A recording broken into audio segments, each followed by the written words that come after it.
Bonjour et bienvenue pour ce Un jour un fossile, aujourd'hui en plein cœur du Karoo à Graaff-Reinet dans le Cap de l'Est en Afrique du Sud.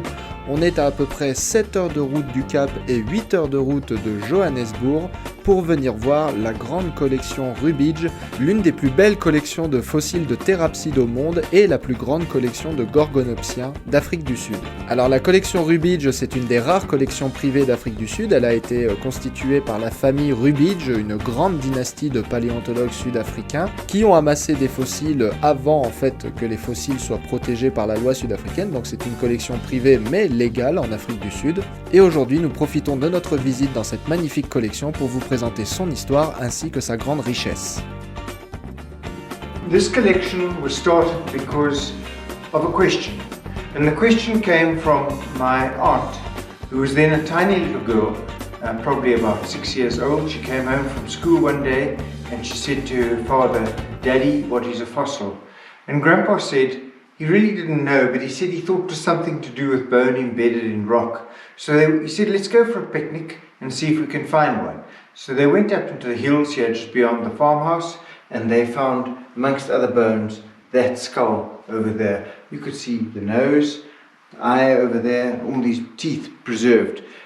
Well, you don't just find a fossil like that. It's always covered by rock. But Grandpa then started exposing it. He opened it up with a hammer and chisel, and he got in touch with Dr. Robert Broom, who was then the eminent paleontologist in South Africa. That was 1934.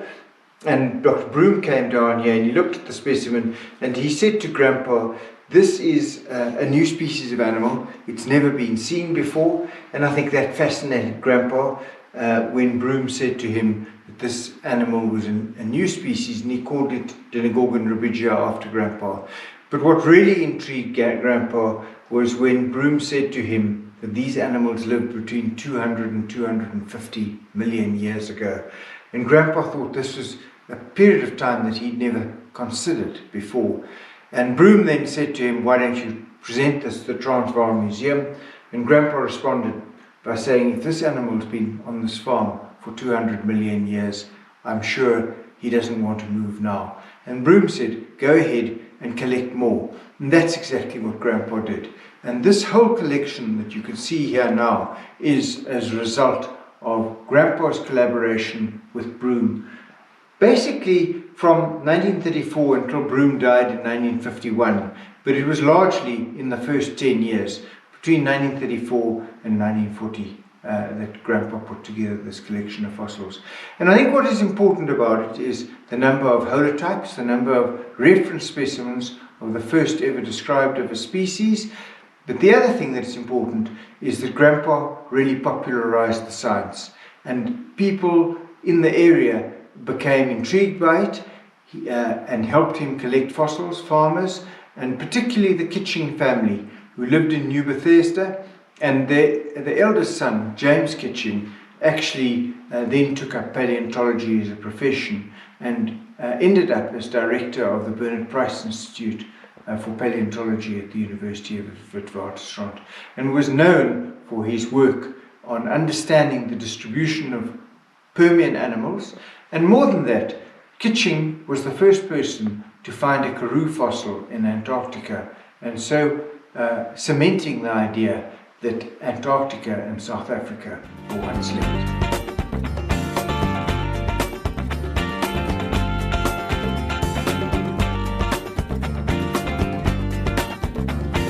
Donc là on est devant le casier des gorgonopsiens avec tous ces exemples de gorgonopsiens qu'on appelle les rubidginés, nommés d'après la famille Rubidge qui a été les premiers à les découvrir en Afrique du Sud, une famille qui est très typique du Karoo sud-africain et des autres bassins du même âge du Karoo en Afrique.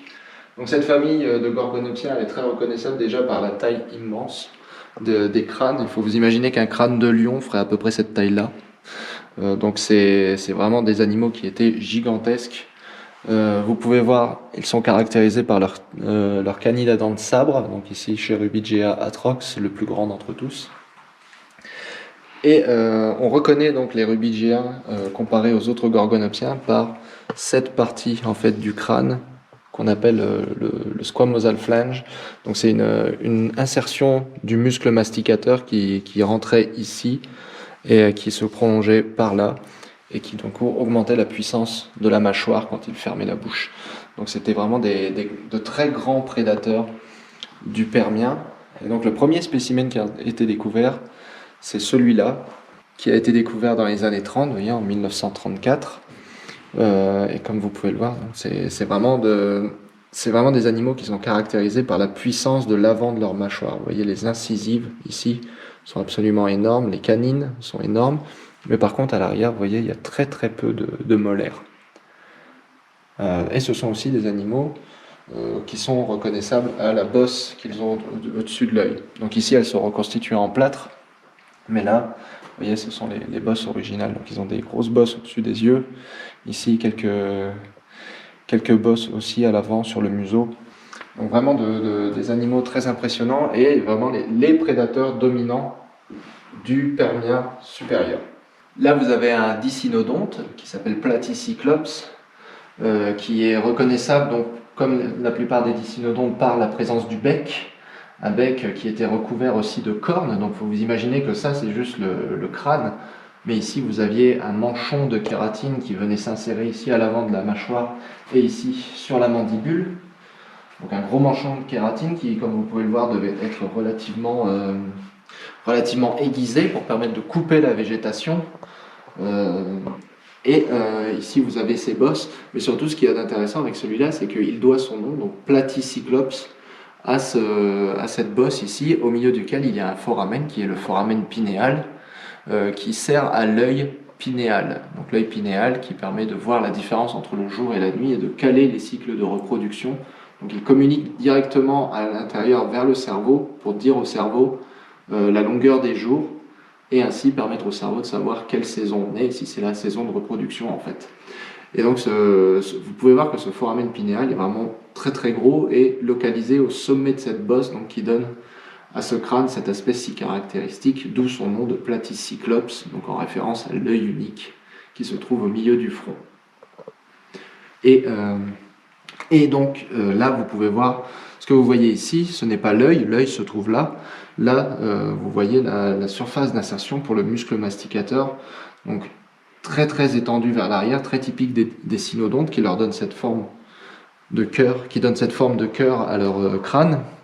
Et là, vous voyez, donc le muscle masticateur était accroché ici, plongé ici en dessous du crâne et allait s'insérer ici sur la mâchoire en dessous. Donc ici un autre petit dicynodonte qui s'appelle Diictodon qui, contrairement à Platycyclops, était un format réduit d'herbivore, donc un exemple de partage des ressources écologiques d'un temps du Permien supérieur. Et donc ce Diictodon, il est très reconnaissable parce que c'est le seul chez qui le bec et la défense forment un angle droit. Vous voyez la petite défense ici. Donc ce spécimen est très très mignon puisque c'est un squelette alors partiellement reconstitué ici et ici, mais là vous voyez le reste est articulé. Et Diictodon est connu pour produire des terriers, donc on a retrouvé plusieurs spécimens de Diictodon dans des terriers, et des terriers qui ont la particularité d'être en spirale. Donc, parmi les animaux typiques du Permien, on a les paréasaures. Les paréasaures, ils n'ont vécu que au Permien, très strictement au Permien. C'était eux aussi des herbivores. Par contre, contrairement aux gorgonopsiens et aux dicynodontes, eux, ce sont des anapsides. Ça veut dire qu'ils n'ont pas de fenêtre temporale pour l'insertion du muscle masticateur, comme vous pouvez le voir ici. Le muscle masticateur, il était là, il était en dessous, attaché en dessous de cette énorme surface. Et cette énorme surface qui donc est projetée sur le côté, justement pour augmenter la surface d'insertion du muscle masticateur, afin de lui donner plus de puissance. Donc les paréasaures, ils sont caractérisés par cette surface déjà, ensuite par le fait que leur crâne, comme vous pouvez le voir, est couvert de petites perforations dont on ignore la fonction. Énorme nez, vous pouvez voir les cavités nasales ici sont très très grosses. Et surtout, ce qui va les caractériser, c'est leurs dents qui sont magnifiquement préservées ici. Vous pouvez voir la forme lobée des dents, un petit peu denticulée. Des dents qui sont très très proches en fait de l'iguane, des dents d'iguane, donc ce qui nous permet de dire que définitivement les paréasaures étaient des herbivores. Donc ils devaient probablement soit se nourrir de Glossopteris, qui est un proche parent de nos gymnospermes, soit se nourrir de prêles, alors qui à l'époque étaient beaucoup plus grosses qu'elles ne le sont aujourd'hui.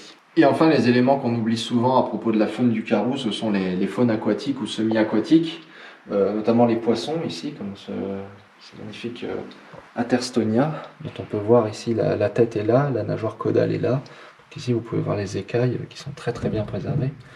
Un autre exemple ici est là. Donc là on voit très très bien la forme losangique des écailles qui s'est préservée, donc qui est très typique de l'écaille ganoïde des poissons, des actinoptérygiens primitifs.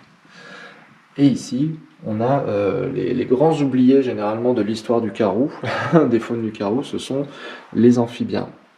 Donc les amphibiens qu'on reconnaît à leur crâne qui a une surface complètement perforée, comme sur les paréasaures, mais qui ont un crâne généralement tout plat, donc très semblable à celui d'un crocodile, avec les yeux sur le sommet du crâne, leur permettant de voir au-dessus de l'eau tout en restant immergé, et donc ce museau arrondi, qui est très typique, qui permet immédiatement de reconnaître qu'on est face à un amphibien. Et très souvent, ils ont des dents sur le palais, qu'on peut voir dans le reflet du miroir ici. Ils ont des grosses dents ici, que vous pouvez voir, sur le palais. Alors ici, on est devant les archosaures. Les archosaures, ce sont les reptiles qui ont un crâne qui est perforé par beaucoup plus de fosses, notamment temporales et antéorbitaires, que les synapsides. Donc ici, vous avez l'œil, qui est toujours assez difficile à localiser chez les archosaures, vu qu'ils ont plein de trous dans le crâne. Donc l'œil est là. Ici, vous avez le nez. Et donc là, c'est la fenêtre antéorbitaire, caractéristique des archosaures. Là, c'est la fenêtre mandibulaire. Et là, vous avez les deux fosses pour les muscles masticateurs, une sur le dessus, une sur le côté, qui caractérisent les diapsides, dont les archosaures sont les descendants. Ici, vous avez Proterosuchus, qui est très connu dans le Karoo sud-africain comme étant l'archosaure qui apparaît pendant la limite Permien-Trias, la fameuse extinction qui sépare le Paléozoïque du Mésozoïque, la plus grande extinction qui a eu lieu en Afrique du Sud. On l'appelle le Great Dying, la grande mort. Et il est très reconnaissable, ce Proterosuchus, déjà pour sa dentition carnivore, mais aussi carnivore donc qui va remplacer les gorgonopsiens qui deviennent éteints à la limite Permien-Trias. Donc c'est le remplaçant de nos gorgonopsiens rubigines qu'on a vu un peu plus tôt durant le Trias. Et donc il est très reconnaissable aussi par son museau. Ici, c'est pas une cassure, c'est vraiment la vraie forme du museau des Proterosuchidés qui est cassé de cette façon, en fait, qui est naturellement cassé. Et c'est un caractère qu'on retrouve un peu plus tard, par exemple, chez les Spinosauridés, et c'est un caractère dont on ignore la signification écologique pour l'instant. Pour finir, on va terminer par les cynodontes. Donc on se trouve devant la vitrine des cynodontes. Les cynodontes, ce sont les éléments de la faune du Permien qui sont les plus proches des mammifères modernes. On dit souvent d'ailleurs que les cynodontes sont les ancêtres des mammifères.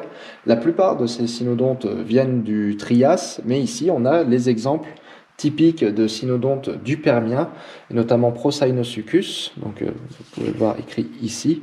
Donc Procynosuchus, qui est un gros cynodonte qui vivait à l'époque du Permien, qui est l'un des seuls cynodontes qu'on retrouve dans le Permien. Il y a très très peu de cynodontes dans le Permien, ils sont très très rares, mais alors celui-là est magnifiquement préservé. Vous pouvez voir le squelette entier avec la colonne vertébrale qui passe ici, l'omoplate ici le bras, avec les doigts préservés.